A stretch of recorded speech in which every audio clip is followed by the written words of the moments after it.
Welcome. This is Wendy Wollner. I am so excited to introduce you to another amazing person. You know, a lot about my reflection on Women's History Month is relationships that I've been lucky enough to meet. And so I think it's really appropriate to tell you that not just who our next conversation is, but really how important the connections that we make are. So I am not a person who goes to nail salons, barely ever see Wendy having her nails done. So picture sitting next to a woman who just looked like somebody I would want to talk to. And I was risky and brave and relentless, almost like a little kid pulling on your jacket saying, hi, will you talk to me? Will you talk to me? And that introduction that day at a place I'd never been before became this beginning of somebody that I have learned to admire, that I've learned to follow, that I've learned to listen to, and has really taught me some guiding principles. So as we continue into Women's History Month, I encourage you literally to look to the right and the left, to look up and down, to make connections with other women who can teach us and guide us. You know, March 1st, I think all of us saw someone, and we were there with our social media posts and we were out there, yay, rah, rah. And by March 3rd, we saw less, and March 5th, kind of not at all. And here we are mid-month. So I know we have a lot of news. I certainly understand. We have banks closing and, you know, we still have horrific earthquakes. And I'm so mindful of the devastation.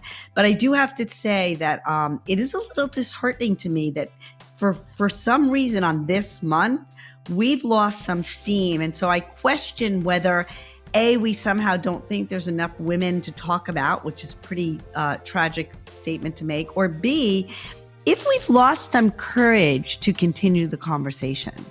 So let's take a minute and talk to Rain Henderson, who's had an incredibly stellar career, has had some amazing life choices that she's vulnerable enough to talk to us about, and to really engage in the words that she has added to my vocabulary that has been such a guiding force for me ever since that wonderful day in that nail salon.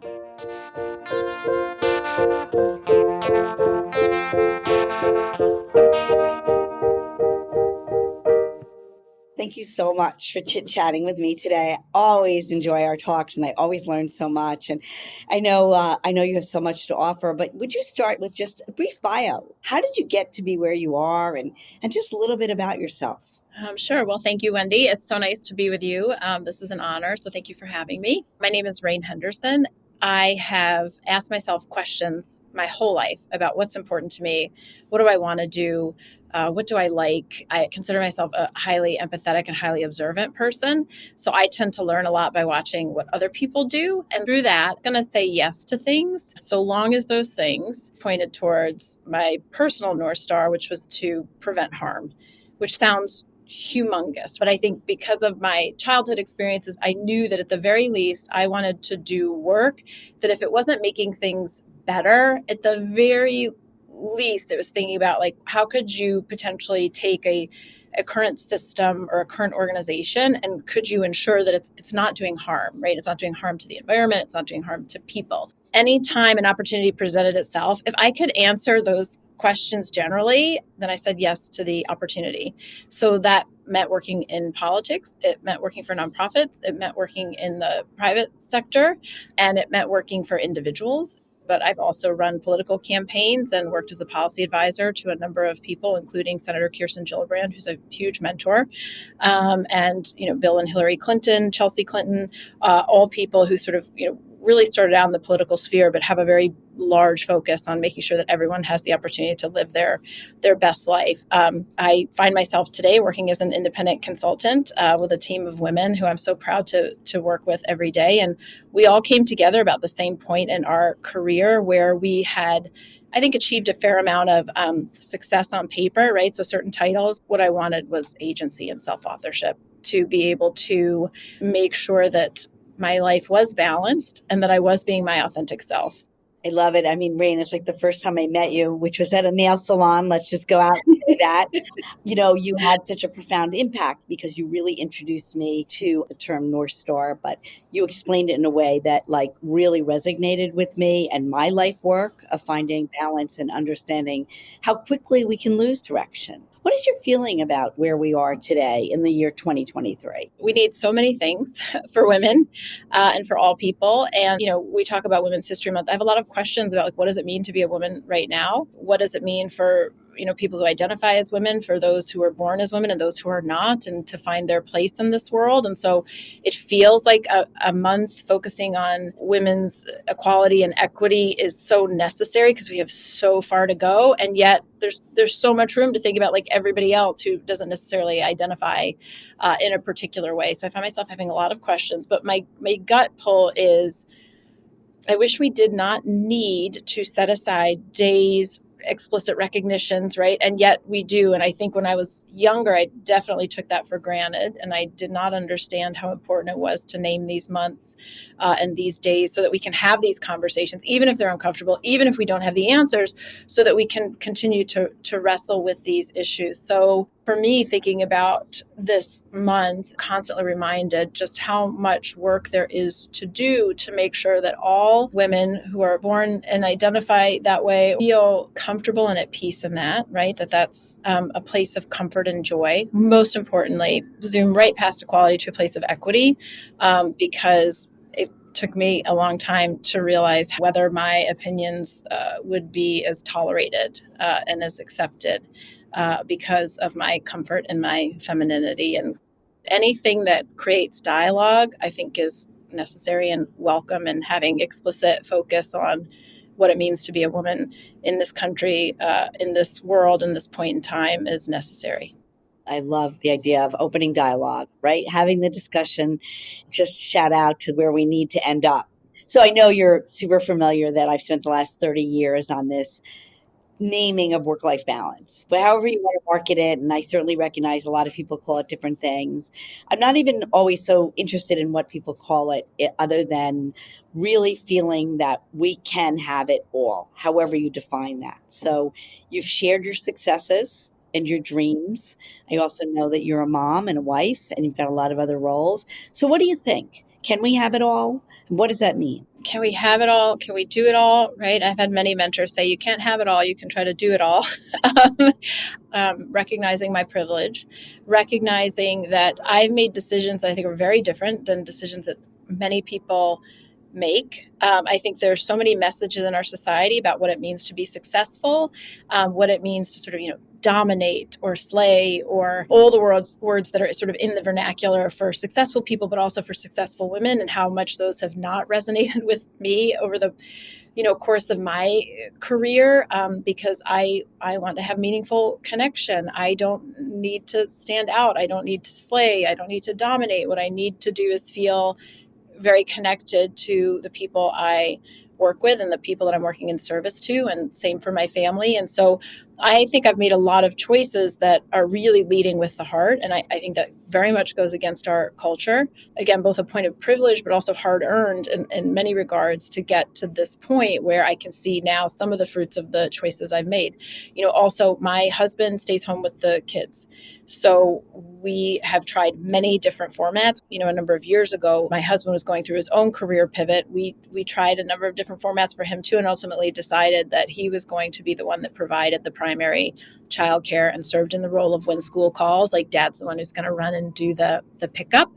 And so I think it's important to recognize that I feel like we have it all because we've made those choices and we can activate on those choices. But that means we don't have the income that we would if we were a double, income household. It means there are certain things that we compromise for our children that they can't participate in because it comes down to a financial decision. We feel that we are in more ways balanced and aligned with our values than out of sync.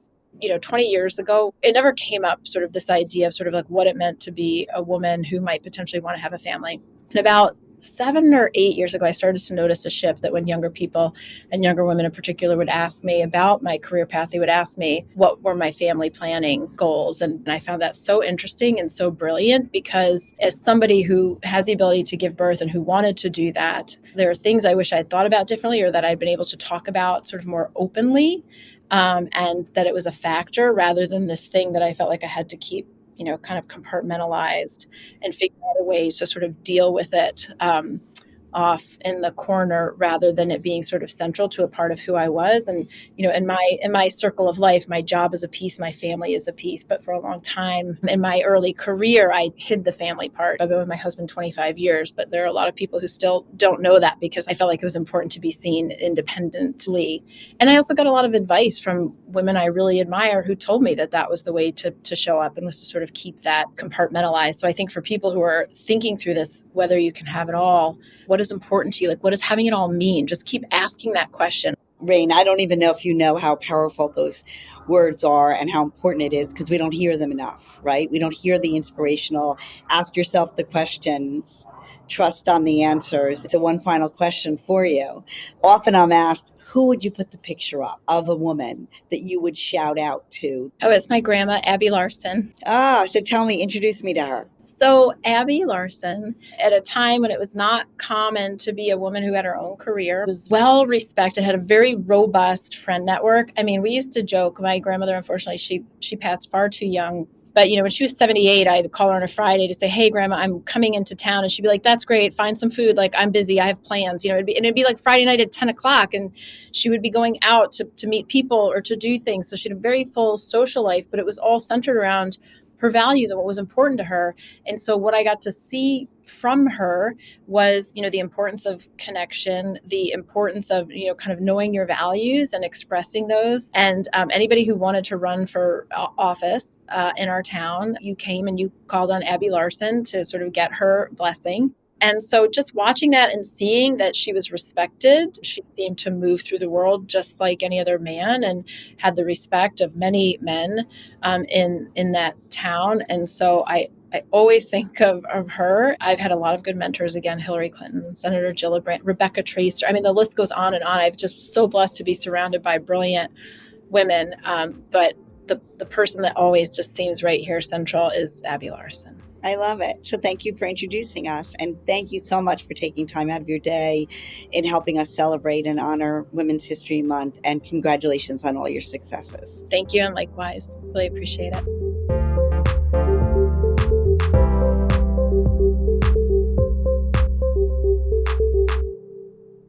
Really want to thank everybody and you and just this whole process has just been amazing. And I really want to also just take a second to sort of drill down that one of the most common questions I get is, how did I build BLI? And it's just been such an integral part of my learning, my quest for learning and my desire and cherishing relationships.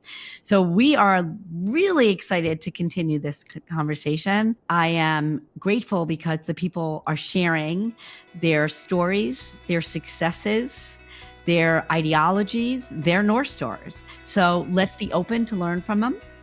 And let's really thank them for being part of our world. Thanks, everybody.